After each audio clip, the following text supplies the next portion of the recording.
Well, hello.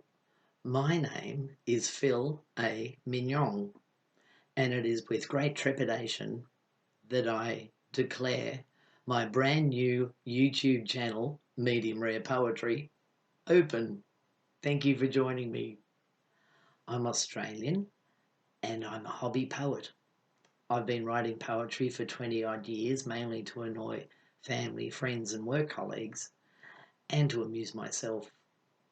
Some friends suggested that I start a YouTube channel to share my work with a wider audience, and that's where you come in. So thank you so much for being here. My poetry is not too deep and meaningful, so you don't need a university degree in literature to look for hidden meanings within every line.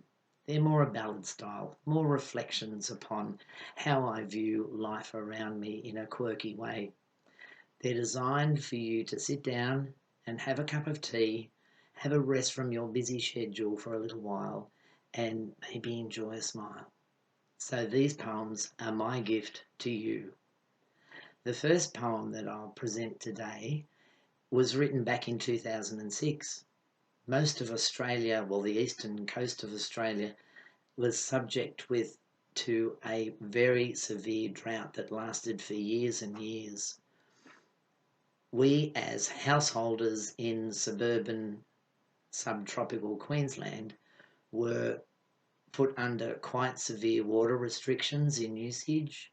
We were only allowed to use 140 litres of water per person per day, which was mainly for personal ablutions, doing your dishwashing and laundry, and nothing else. So washing the car was out of the question, and so too was watering the garden. Every time we had a shower, we were accompanied by a bucket so that you could catch the overflow to at least water our potted plants. So this went on for a very long time. While this was happening, I decided to write a poem on the life cycle of a raindrop in case one ever came back to earth. So that's what has culminated in this poem, which is called Just a Drop Thanks, and it features a beautiful little raindrop called Wally Wet One. Here he is. Just a Drop Thanks by Filet Mignon. Away up in the ether, dark clouds began to form. 100 billion raindrops were waiting to be born. One tiny little globule shone out just like a flame. Let's call him Wally Wet One, for he should have a name. He rallied all the raindrops, and when the time was right, he pointed to the ground and said, "Let's lose this cloud, all right?" They all leapt off together and plummeted with ease, but on that downward journey they all began to freeze. They morphed into white snowflakes, no two of them the same, and floated like the angels as down to earth they came. Exquisite in their form they were, so beautiful and soft, they formed a diamond carpet as they landed from aloft. Their peace was soon extinguished, and their fields so white and lush exploded with snow borders who flayed them into mush. And soon the slush was melting, and Wally felt a leak. He and those around him were heading for the creek. And from that little trickle a mighty torrent grew. Our Wall was bashed and battered as down the hills he flew. Then finally it ended, and peace was now at hand.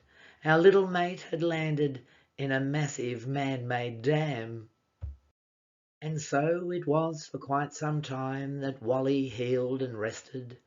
But that was not the end of it, for soon he would be tested.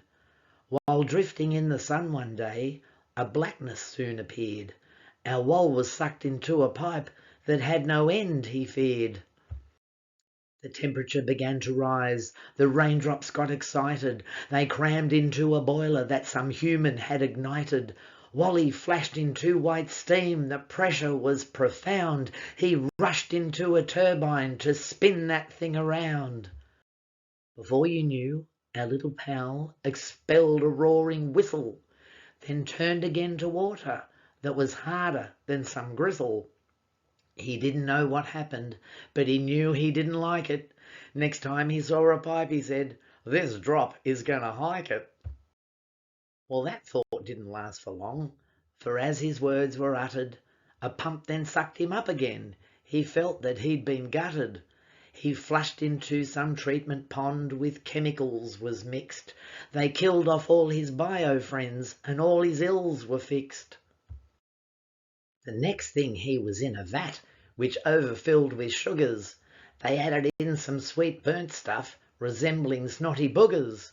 Some blades then swirled him round and round. He was bottled now, alas. The label read that he was coke. They pumped him up with gas. Then all went quiet for a while. He swooned along a tide, and then he started cooling. He'd been taken for a ride. Beyond some glass he then made out a sign. His spirits flopped.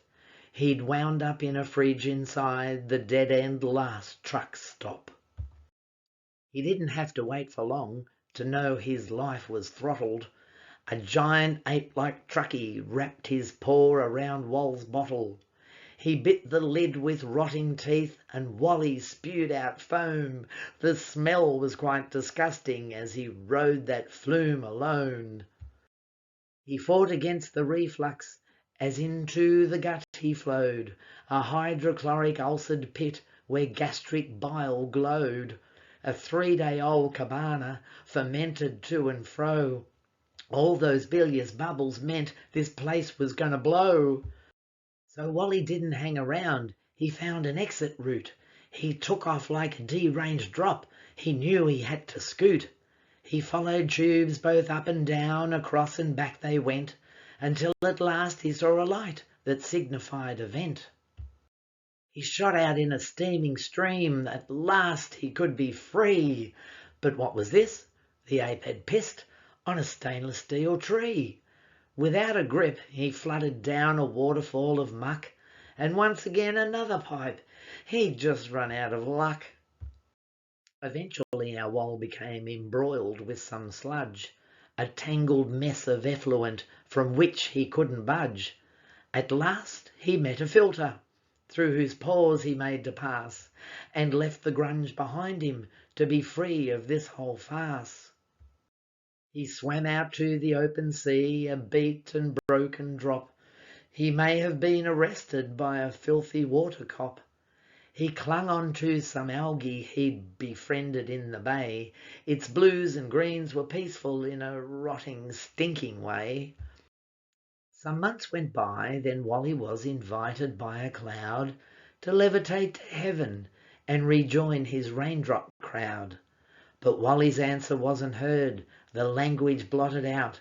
Suffice to say those human beings are now condemned to drought. Wally Wet One wondered whether we were water-wise, as nothing ever falls to earth from empty, cloudless skies. But then why should he worry? He was free, just like an ant, as he floated in the briny towards the desalination plant. Well, that's Wally Wet One done and dusted, and let me tell you, it was an ordeal getting to this point, but I think it was worth it in the end. And as my videos go on, I might get better at this. In the meantime, thank you so much for joining me. If you would like to support my channel by clicking the subscribe button, I would be incredibly grateful. And even more grateful if you could share it with your friends and family, and maybe give it a like as well. So until next time, I'm wishing you a very happy, rhymey day. Thank you so much. Bye.